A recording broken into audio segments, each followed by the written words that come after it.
Assalamualaikum warahmatullahi wabarakatuh.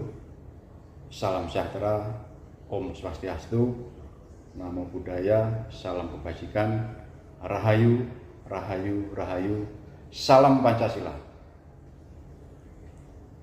Pada kesempatan ini saya ingin memperkenalkan diri terlebih dahulu. Nama saya Dr. Gregorius Hermawan Kristianto, Sarjana Hukum, Magister Hukum, dipanggil Pak Greg.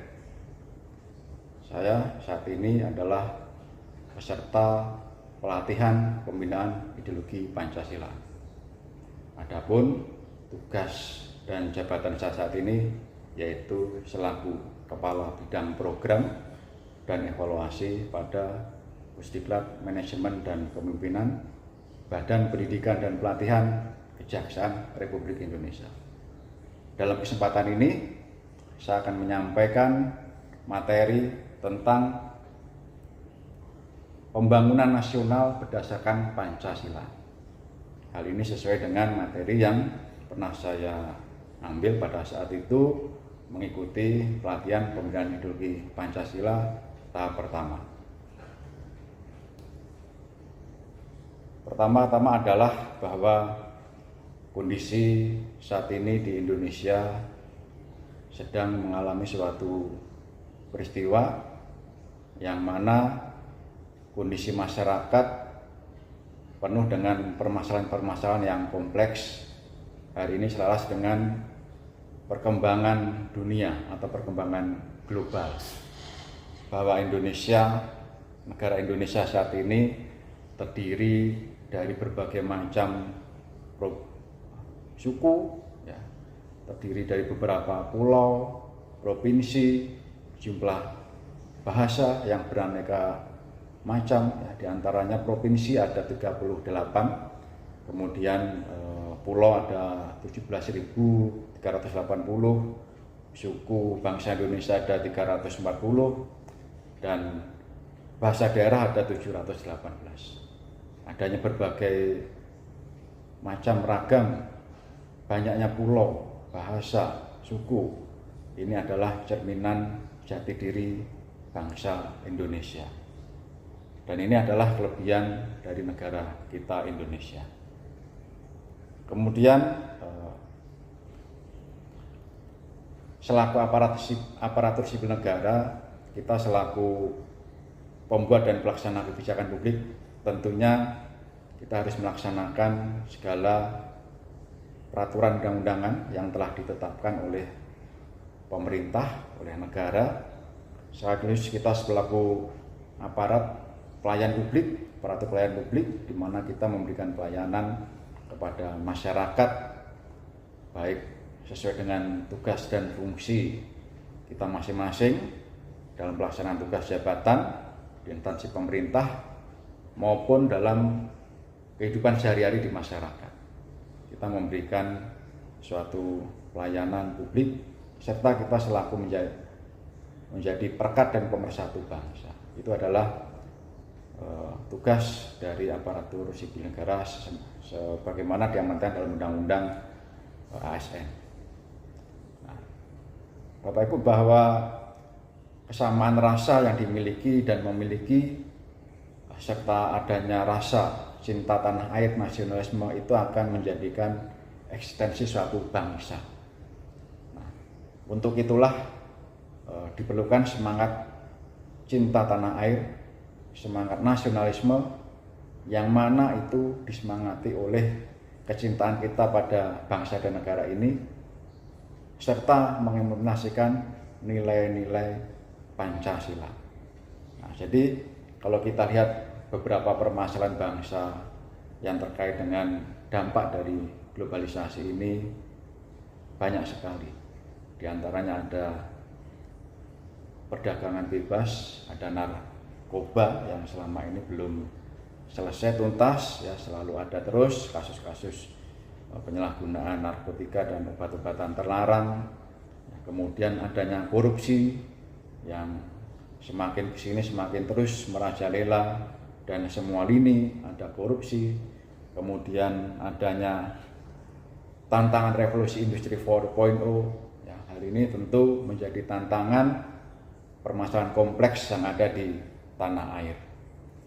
Kemudian kriminalitas yang terjadi di sekitar kita, di negara kita, baik di perkotaan maupun di pedesaan. Adanya hoaks, berita-berita bohong, ekonomi, perbankan, sistem jaringan internasional, perdagangan bebas, itu adalah permasalahan real yang terjadi di negara kita.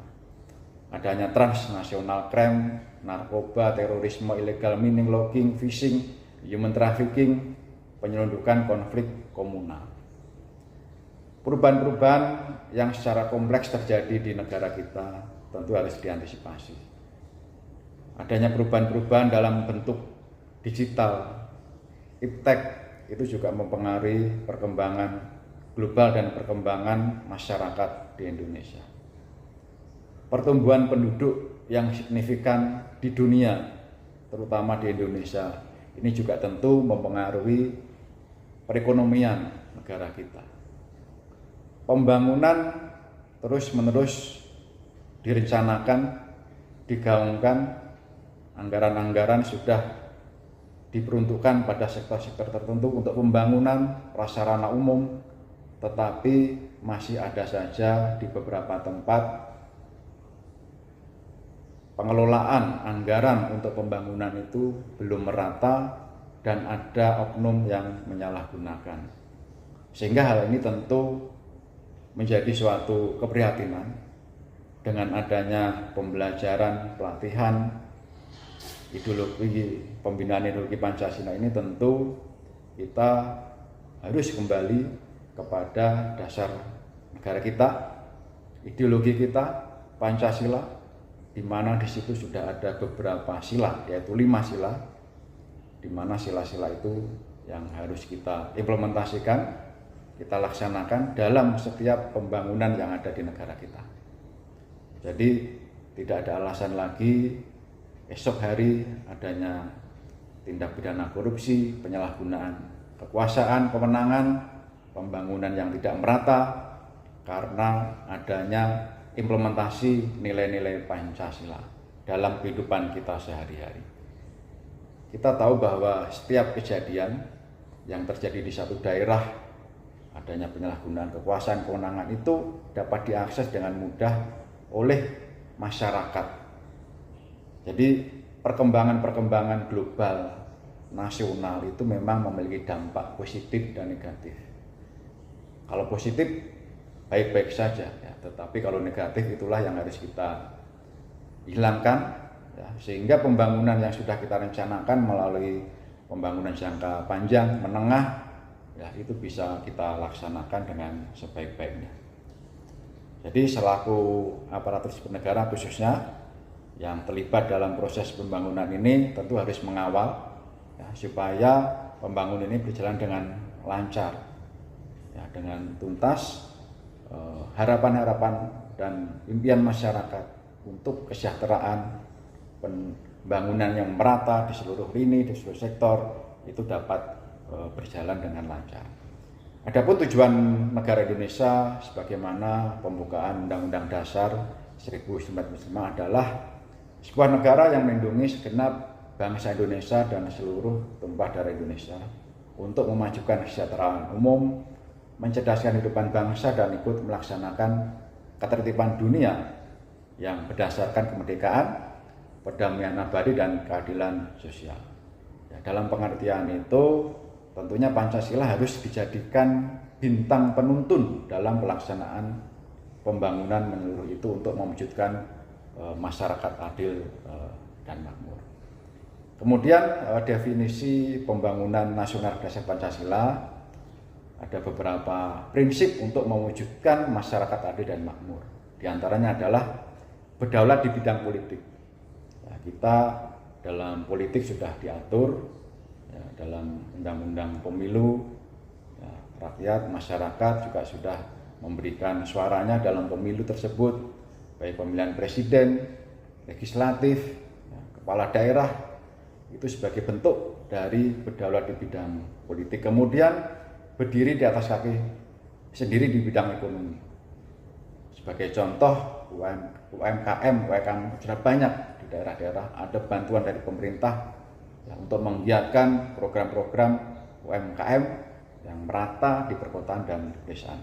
Kemudian kepribadian dalam bidang kebudayaan, di mana di depan tadi sudah saya sampaikan, suku budaya kita itu sangat banyak, dan ini menjadi ciri khas negara Indonesia. Ini menjadi suatu hal yang menjadi kekayaan negara Republik Indonesia.